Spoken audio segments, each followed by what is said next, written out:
Good morning बच्चों। जैसा कि आज का टॉपिक है इलास्टिसिटी यानी प्रत्यास्थता के बारे में हम लोग कुछ कॉन्सेप्ट अभी देखेंगे कि प्रत्यास्थता होता क्या है। ठीक है, ये क्लास 11th NCERT, ठीक है, क्लास 11 का टॉपिक है साइंस। तो इलास्टिसिटी यानी प्रत्यास्थता पदार्थ का एक विशेष यानी एक ऐसा गुण है, प्रॉपर्टी है, जो कि पदार्थ पर लगे बल के कारण उसके शेप एंड साइज में हुए परिवर्तन का विरोध करती है। That property is called elasticity. ठीक है, यानी if a body haves A system of force applied on A system of force and body have some changes in shape and size, ठीक है ना, और वो बल को यदि हम हटा लें after removing our body restore its original shape and size, ठीक है ना, then the property of body is called elasticity. ठीक है ना, उस प्रॉपर्टी को हम इलास्टिसिटी कहते हैं। तो इस तरह से ये हमारा क्या हो गया, एक प्रॉपर्टी है, पदार्थ का एक गुण है, यानी इलास्टिसिटी में be define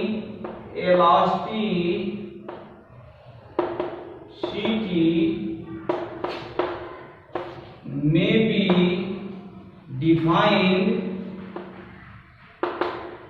defined as a property of material which is opposed to the any change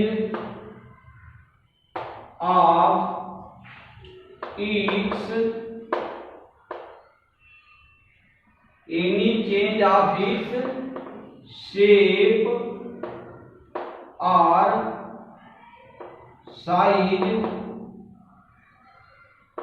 if a system of force applied on it। ठीक है, यानी हमने कहा इलास्टिसिटी यानी प्रत्यास्थता में भी डिफाइन को उल्लेखित किया जा सकता है, डिफाइन किया जा सकता है एज ए प्रॉपर्टी, एक प्रकार के गुण से, ऑफ द मटेरियल यानी पदार्थ के गुण से। ठीक है ना, विच चीज जो कि अपोज करता है किस चीज का, to the any changes of its shape और साइज, किसका विरोध करता है, उसके उस पदार्थ के जो शेप और साइज है उसमें किसी भी प्रकार के चेंज को विरोध करता है। और वो चेंज कैसे होता है कि if A system of force applied on it, क्योंकि चेंज तो तभी होगा ना जब उस पर कोई बाह्य बल कार्य कर रहा होगा। ठीक है ना, तो इस तरह से हमने देखा कि ये एक पदार्थ का गुण है। इस तरह से यानी on the basis of elasticity we can classify the material into 3 parts. ठीक है, हमने क्या बोला कि इलास्टिसिटी यानी प्रत्यास्थता के आधार पर जितने पदार्थ हैं उन पदार्थों को 3 भागों में वर्गीकृत किया जा सकता है, can be classified into 3 types of the material. ठीक है ना, 3 प्रकार के। तो वो कौन कौन से होते हैं? तो वो मटेरियल हमारा फर्स्ट होता है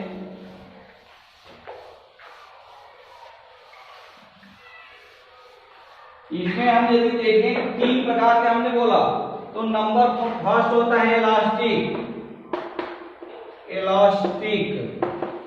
नंबर सेकंड होता है रिजिड, नंबर थर्ड होता है प्लास्टिक। ठीक है, number first, number second, number third यानी प्लास्टिक टाइप मटेरियल। ठीक है, तो ये इलास्टिक मटेरियल से हम स्टार्ट करते हैं। नंबर फर्स्ट मटेरियल को हम देखते हैं। Number first material elastic material वह मटेरियल है, जैसा कि अभी हमने प्रत्यास्थता को डिफाइन करके चला है, इसको समझना बहुत ही आसान है। इलास्टिक मटेरियल वह पदार्थ है जिस पर यदि कोई बल लगाकर उसके शेप और साइज में परिवर्तन कर दिया गया है, और वह बल यानी वो system of force if the system of force remove from the material or body, then body recovers or restores its original shape and size is called elastic material। तो वो इस टाइप के पदार्थ को इलास्टिक पदार्थ हम कहते हैं। ठीक है ना, सपोज करें हम एक टीन की पत्ती ले लें, लोहे की पत्ती ले लें, टीन की पत्ती ले लें। ठीक है ना, जो कि जैसे स्टेनलेस स्टील क्या है, वो स्केल होता है समझने के लिए। चलो स्केल हम ले लें, तो वो यदि हम एक हाथ से पकड़ के दूसरे हाथ से यदि उसको हम मोड़ना चाहते हैं तो फोर्स लगा रहे हैं, हम मोड़ना चाह रहे हैं, इसके मतलब फोर्स लगा रहे हैं, तो उसके बॉडी में स्पेन आ जाएगा। यदि हमारा स्केल इस टाइप से है, इस टाइप का यदि है, और हम यहाँ से भी पकड़ रखे हैं, यहाँ से भी पकड़ के यदि इस पर हम यदि थोड़ा सा फोर्स लगा दें तो ये इस टाइप का शेप बन जाएगा, इस टाइप के शेप में आ जाएगा।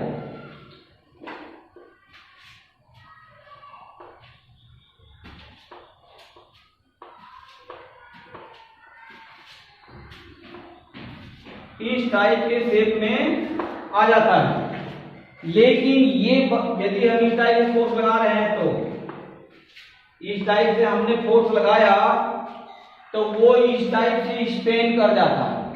लेकिन after removing this force this type of force, ये अगेन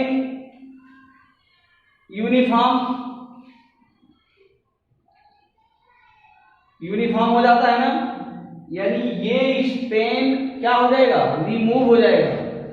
ठीक है ना, और ये जिस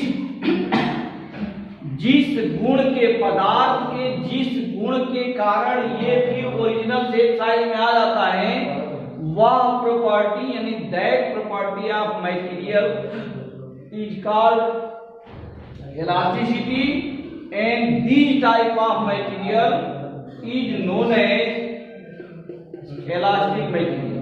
उसको इलास्टिक मटेरियल कहते हैं। ठीक है ना, अब नंबर सेकेंड हम देखेंगे रिजिड बॉडी क्या है। दृढ़ पिंड, इसको कहते हैं दृढ़ पिंड, हिंदी में बोलते हैं दृढ़ पिंड, रिजिड बॉडी। ठीक है, रिजिड बॉडी, इसके नाम से भी कुछ क्लियरिफिकेशन हो रहा है। ये रिजिड क्यों, दृढ़ क्यों कहते हैं, ये समझने के लिए, दृढ़ पिंड को समझने के लिए एकदम सिंपल सा कॉन्सेप्ट, एक एग्जांपल अभी हम लेके चलते हैं। एक इन जनरल जो बालक बहुत ज्यादा शरारती टाइप के होते हैं, ठीक है ना, जिद्दी टाइप के होते हैं, जिद्दी, शरारती यानी जिद्दी। वो जो बात कहेगा वही बात मानेगा, दूसरे की बात वो मान नहीं सकता। दृढ़ता, कठोरता, उसको दृढ़ कहते हैं, ठीक है, कठोर कहते हैं उसको। टूट जाएगा तो टूट जाएगा, लेकिन झुकेगा नहीं। वो भले टूट जाएगा लेकिन झुक नहीं सकता। That type of body is called rigid body. इसको डिफाइन करने के लिए यदि डिफाइन किया जाए तो ये बॉडी, इस टाइप के मटेरियल को डिफाइन किया जाएगा, इफ ए मटेरियल और इफ ए बॉडी, ठीक है ना, if a system of force applied on a body and the particles of body have not any displacement or movement with respect to one another is called rigid body। उसे दृढ़ कहते हैं, ठीक है ना। वो झुकेगा। शीशा ले लो, ग्लास का ये यदि हम ये जो अभी फिलहाल में हम मान के जो चल रहे थे, स्टेनलेस स्टील मान के कोई स्केल का एग्जांपल लिया गया था। इसके जगह पर सपोज करें हम मान ले ग्लास का ये स्केल है, उसको यदि हम इस तरह से प्रेस करना चाहें, फोर्स लगाना चाहें, तो वो क्या इस शेप में चेंज होगा? क्या नहीं होगा, टूट जाएगा, लेकिन उस शेप उसका चेंज नहीं होगा। यानी शेप चेंज तभी होगा जब वो डिफॉर्म हो जाएगा, टूट जाएगा, ठीक है ना। तो इस टाइप के जो बॉडी मटेरियल है, that material is called rigid, उसे दृढ़ कहते हैं। क्लियर है?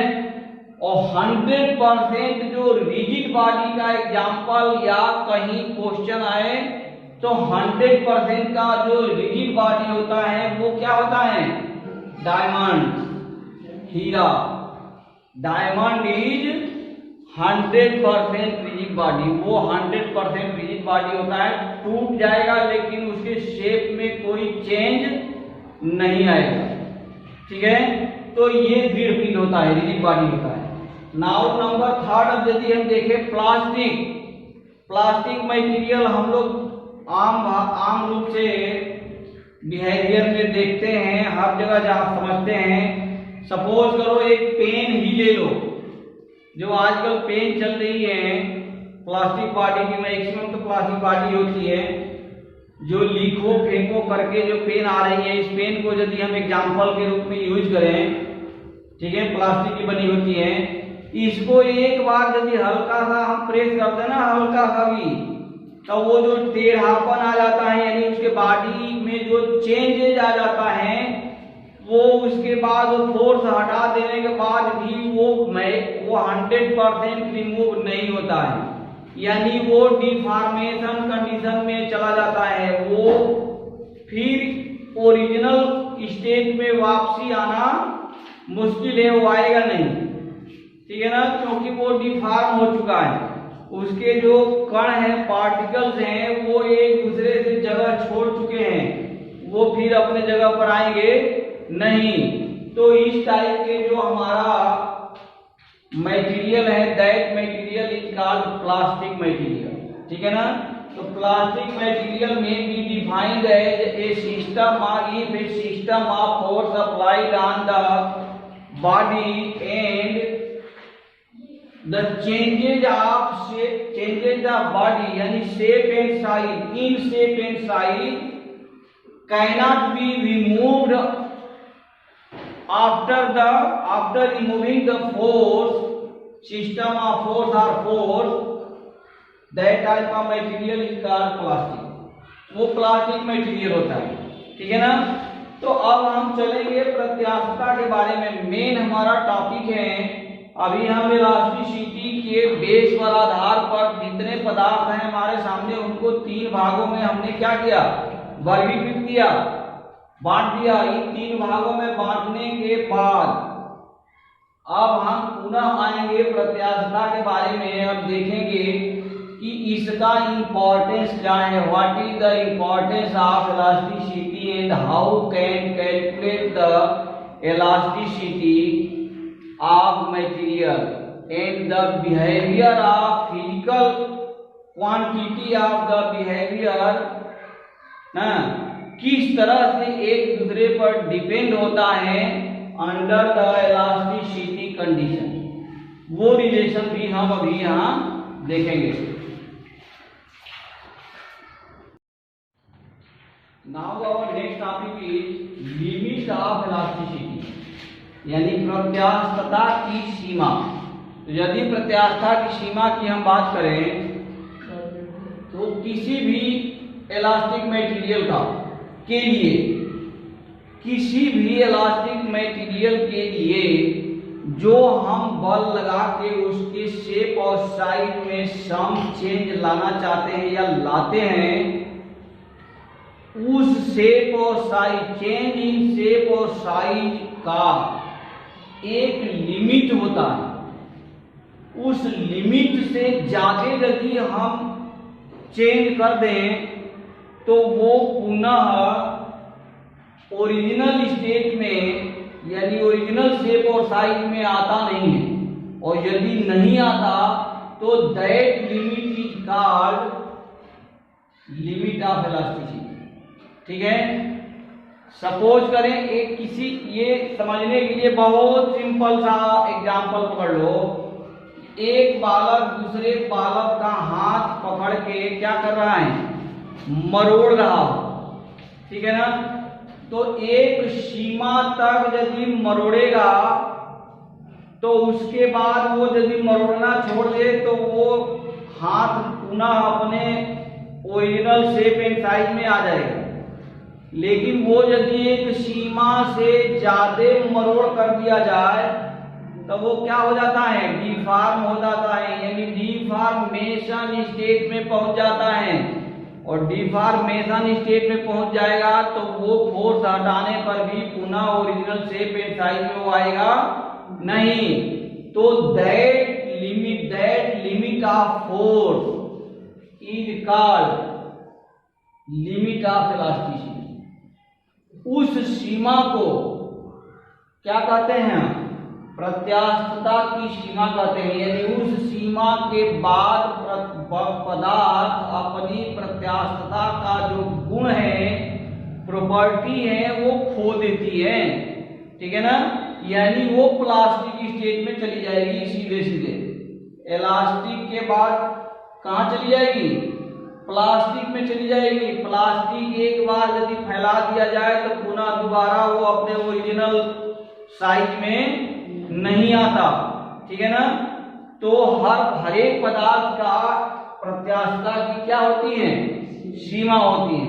तो इस तरह से ये प्रत्यास्थता की सीमा हो गया। इससे रिलेटेड ही और भी कुछ हम नेक्स्ट टॉपिक देखेंगे।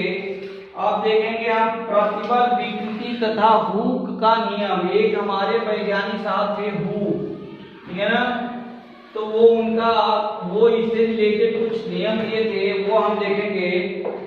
Stress strain and Hooke's law. Stress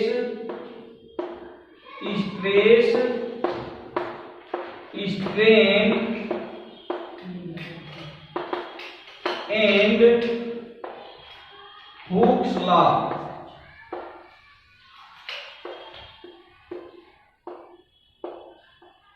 stress strain and Hooke's, ये हुक्स ये है HOOKES, हुक्स लॉ। ठीक है ना, stress strain and Hooke's law. तो ये हमारा रहा प्रतिबल, इसको कहते हैं प्रतिबल। ये क्या है, विकृति। और ये हुक्स का नियम, हुक्स का नियम। ठीक है, तो ये सबसे पहला हम देखें स्ट्रेस यानी प्रतिबल क्या है। बल तो है लेकिन ये केवल बल नहीं है, ये क्या है, प्रतिबल है। यानी ये हम लोग पढ़ रखे हैं, ये प्रतिबल को इस तरह समझ सकते हैं, क्रिया प्रतिक्रिया का नियम, लॉ कौन सा, न्यूटन का तीसरा नियम, third law of Newton. Newton जो है वो क्या है, क्रिया प्रतिक्रिया का नियम है ना। तो ये क्रिया प्रतिक्रिया का ही नियम है। यानी हम यदि किसी पदार्थ पर हम यदि बल लगा रहे हैं तो पदार्थ में भी प्रत्यास्थ, यदि पदार्थ हमारी प्रत्यास्थ हैं यानी इलास्टिक मटेरियल है, तो वो पदार्थ हमारे द्वारा बल लगाकर उसके शेप एंड साइज में चेंज का विरोध करती है। कब तक विरोध करेगी, जब तक वो इलास्टिक लिमिट के अंदर है। इलास्टिक लिमिट से ज्यादा हम यदि फोर्स लगा दिए तब उसका विरोध धीरे धीरे क्या होने लगेगा, कम होने लगेगा, वो चली जाएगी प्लास्टिक स्टेट में। यानी उसके अंदर जो डिफॉर्मेशन हुआ वो परमानेंट डिफॉर्मेशन के रूप में कन्वर्ट हो जाएगा।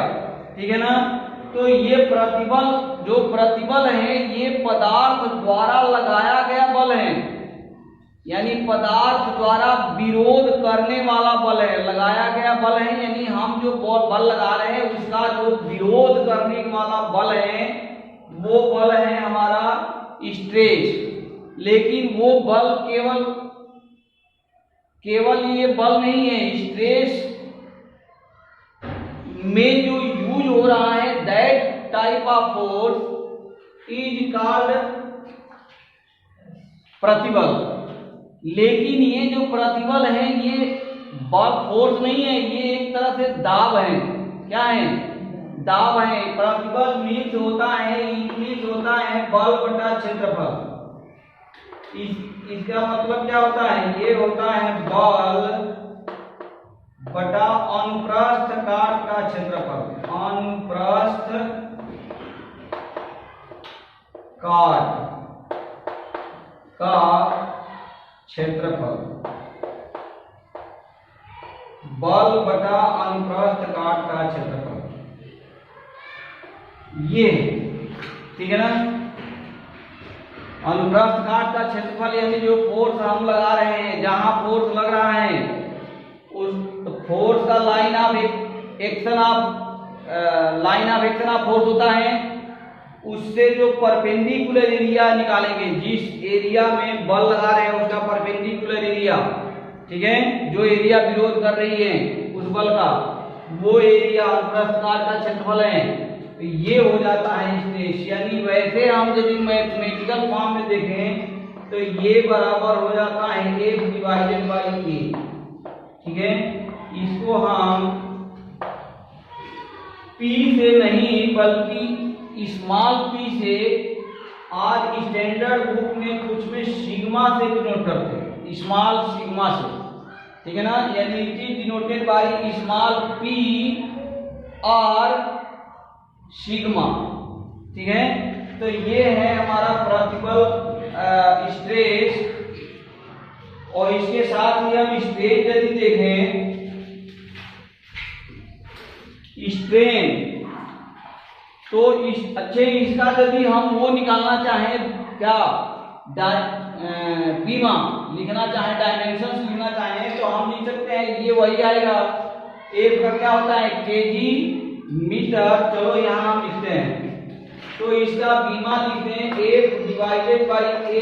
F का क्या हो जाता है, A केजी मीटर पर second square divided by metre square. तो ये हमारा आ जाएगा केजी पर सेकेंड स्क्वायर इंटू मीटर। यानी ये हमारा हो गया कितना, m और ये मीटर है ना, ये ओनली मीटर है। M T L minus one M L minus one T minus two, तो ये हमारा इसका बीमा हो जाएगा। ठीक है, इसका जो डायमेंशन लिखेंगे तो वो ये आएगा M L minus one T minus two. तो इस तरह से हमने देख लिया स्ट्रेस, ये स्ट्रेस क्या होता है। अब हम नाउ सेकंड चलेंगे स्ट्रेन। स्ट्रेन यानी it is the ratio in between, it is the ratio of change in length divided by original length। Suppose करें कि हम यहाँ एक कोई पदार्थ रख दिया जिसका ओरिजिनल लेंथ क्या है, एल है, कैपिटल एल है, ठीक है ना। हम यहाँ से यदि एफ यहाँ लगा के फोर्स दोनों साइड में यदि एफ लगा कर इसको हम खींच रहे हैं तो क्या होगा, इसका लेंथ में कुछ वृद्धि होगा ना, बढ़ेगा। तो ये यदि लेंथ में वृद्धि होगी, ये सपोज करो ये आ जाए, ठीक है, या यहाँ फिक्स कर दो, एक साइड में ही बल लगाओ, एक साइड फिक्स कर दो, ऐसे फिक्स कर दो। मान लो हमने फिक्स कर दिया एक साइड पे, तो एक साइड से हम बल लगा रहे हैं तो ये इसकी लंबाई में वृद्धि होगी। वो यदि लंबाई में जो वृद्धि है वो एक डेल्टा एल से डिनोट करते हैं, यानी चेंज इन लेंथ जो हुआ वो डेल्टा एल है। The ratio of change in length to original length is called strain. उसको क्या कहेंगे, स्ट्रेन कहेंगे, ठीक है ना। तो ये स्ट्रेन को डिनोट करते हैं स्मॉल, वैसे तो डिनोट करते हैं स्ट्रेन को किससे, क्या पढ़ते हैं इसको,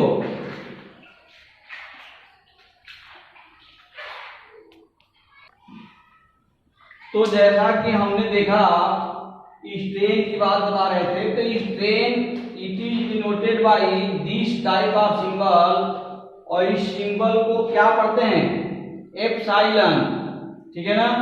अभी जब इलेक्ट्रिसिटी हम पढ़ेंगे तो वहां ये एप्सिलॉन जीरो एप्सिलॉन आर एक रिलेटिव भी रहता है या एक निर्वात का रहता है, तो वहां ये मिल जाएगा। तो ये एप्सिलॉन ये इक्वल टू होता है del L divided by original L, ठीक है ना। तो ये हमारा रहा स्ट्रेन। और लास्ट में अब हम देखेंगे हुक का नियम। तो हुक साहब एक नियम दिए थे, ठीक है ना। वो नियम ये दिए थे कि इलास्टिसिटी के अंतर्गत, यानी under the limit of elasticity the ratio of stress and strain, the ratio of stress and strain के बजाय हम कह सकते हैं कि under the elastic limit stress is proportional to the strain, ठीक है ना। स्ट्रेस प्रोपोर्शनल होता है स्ट्रेन के, ये बात समझ में आ रही है ना, आ रही है। हल्का सा यदि हल्का बहुत माइनर आप लेंथ में चेंज लेना चाहते हैं तो हमें कम से कम बल लगाना पड़ेगा, यानी उस कम से कम हम बल अप्लाई फोर्स अप्लाई कर रहे हैं तो वो जो विरोध करेगा वो भी कम से कम ही होगा, ठीक है। तो चेंज इन लेंथ देखना चाहेंगे तो वो स्मॉल में होगा, क्लियर है। यदि ये डेल एल हम ज्यादा चाहते हैं, डेल्टा एल की वैल्यू ज्यादा मिले तो हमें बल ज्यादा लगाना पड़ेगा। हमें यदि ज्यादा बल लगाना पड़ेगा तो पदार्थ हमारे द्वारा लगाए गए बल का ज्यादा से ज्यादा विरोध करेगी, ठीक है। तो कहने का मतलब कि ये एक यदि बढ़ रहा है तो दूसरा भी बढ़ रहा है, एक यदि घट रहा है तो दूसरा भी घट रहा है। तो इस टाइप से यदि कंडीशन क्रिएट हो रही है तो इस अनुपात को हम क्या बोलते हैं? प्रोपोर्शनल बोलते हैं, ठीक है ना।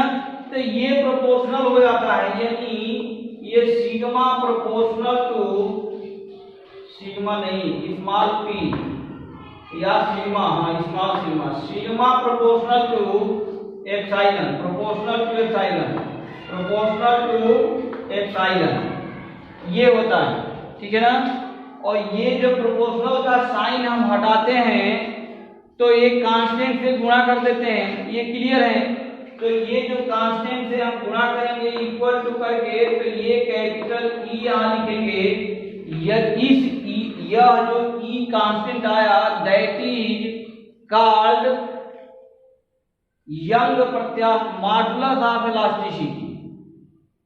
इस E के जगह, ठीक है ना, वो यंग प्रत्यास्थता गुणांक y से भी डिनोट किया गया है कहीं कहीं, इसको y से भी कहीं कहीं किताब में डिनोट किया गया है, तो इससे परेशान होने की जरूरत नहीं है। ये है मॉडुलस ऑफ इलास्टिसिटी, यानी यंग प्रत्यास्थता गुणांक, ठीक है ना। तो ये y बराबर हमें मिल गया सिग्मा डिवाइडेड बाई एप्सिलॉन, ठीक है ना। और ये सिग्मा हमारा क्या है? सिग्मा क्या है? सपोज करें हम ये केस ही ले चलते हैं, लॉन्गिट्यूडिनल स्ट्रेन। देखो स्ट्रेन भी तीन टाइप से हो सकता है। जो स्ट्रेन हम देखेंगे वो कितने टाइप के हो सकते हैं? 3 टाइप के हो सकते हैं। नंबर फर्स्ट, लॉन्गिट्यूडिनल स्ट्रेन, यानी लंबाई के फॉर्म में, लॉन्गिट्यूडिनल मीन्स लंबाई के फॉर्म में, ठीक है। एरिया के फॉर्म में क्षेत्रीय विकृति भी देख सकते हैं। ये क्या है? विकृति है ना। तो एरिया के फॉर्म में भी स्ट्रेन देख सकते हैं और वॉल्यूम के फॉर्म में भी स्ट्रेन देख सकते हैं। तो वो वॉल्यूमेट्रिक स्ट्रेन हो जाएगा। ये एरिया के फॉर्म में यदि देखें तो वो क्षेत्रीय स्ट्रेन हो जाएगा, क्षेत्रीय विकृति हो जाएगी, आयतनिक विकृति हो जाएगी, और ये अनुदैर्ध्य विकृति है, यानी लंबाई के फॉर्म में विकृति हो रही है, ठीक है ना। तो इस तरह से हम फाइनली y के मान यदि देखना चाहें तो ये हमारा सिग्मा क्या है? अच्छा, ये फोर्स जो अप्लाई हो रहा है तो ये फोर्स F इक्वल टू क्या है? mg। F हमारा m इंटू g होता ही है। तो ये हम ले लें mg डिवाइडेड बाई कौन सा एरिया? ये फोर्स इसी एरिया पर अप्लाई हो रहा है, ये एरिया, ये इस एरिया पर अप्लाई हो रहा है ना। तो इसका यदि रेडियस r है तो ये एरिया हो जाएगा पाई r स्क्वायर। तो यहाँ हमारा ये हो गया पाई r स्क्वायर, ठीक है। और डिवाइडेड बाई क्या है? एप्सिलॉन, यानी विकृति। तो विकृति यानी डेल्टा एल, डेल एल, और ये डिवाइडेड बाई एल, तो वो एल कहाँ चला गया? ऊपर। यानी यहां से हम by using this formula we can calculate the Young प्रत्यास्थता गुणांक, यानी मॉडुलस ऑफ इलास्टिसिटी। तो हम यहां से मॉडुलस ऑफ इलास्टिसिटी निकाल सकते हैं, ठीक है ना। ये modulus of elasticity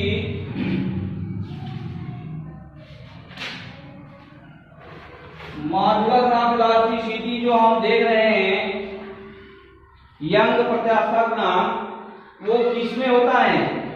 if our strain is in longitudinal state, यानी लंबाई के क्षेत्र में हो। यदि लंबाई के क्षेत्र में नहीं है, एरिया के साइड में विकृति हो रहा है, किसके किसके तरफ हो रहा है? Area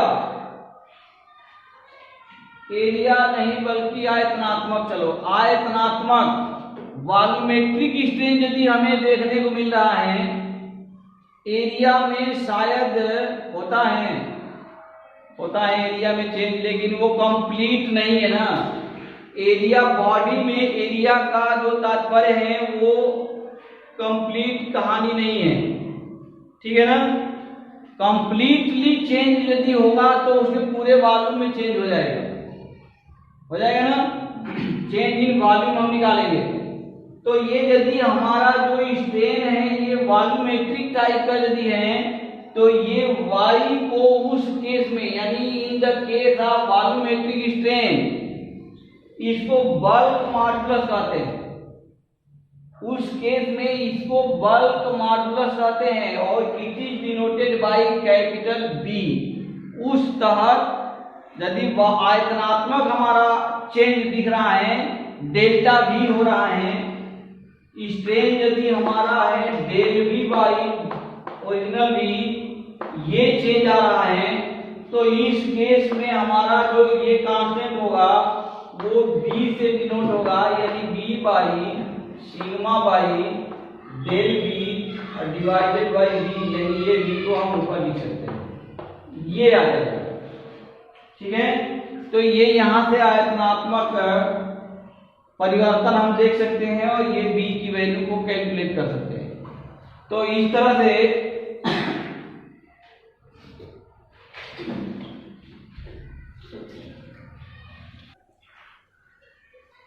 now our next topic is modulus of rigidity, यानी दृढ़ता गुणांक।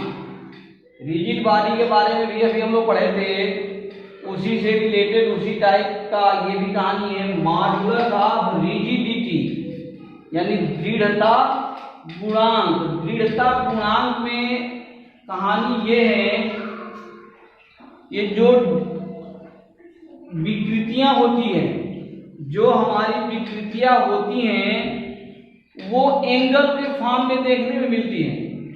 ठीक है ना, और वो जो फोर्स लगता है ना वो शेयरिंग फोर्स हो जाता है। उस फोर्स को हम शेयरिंग फोर्स कहते हैं, यानी वो पूरा के पूरा खिसकता हुआ, पूरा के पूरा सरकता हुआ दिखाई देगा। यानी सपोज करें ये हमारा ये बॉडी है, ठीक है, ये बॉडी है,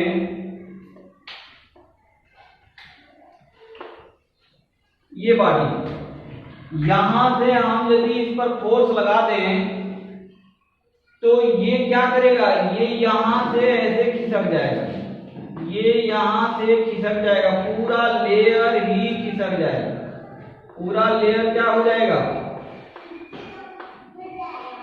खिसक जाएगा ना। ये पूरा लेयर खिसकता हुआ नजर आएगा, यानी यहाँ जो हमारा थीटा आएगा, ये थीटा या डेल्टा थीटा मान लो इसको, डेल थीटा।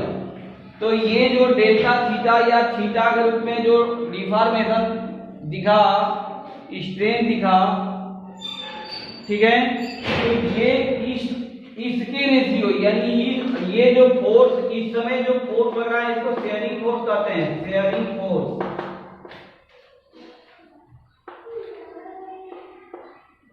ये शेयरिंग फोर्स है, यानी ये बॉल एक दूसरे को धक्का देती हुई चली जा रही है, शेयर कर रही है।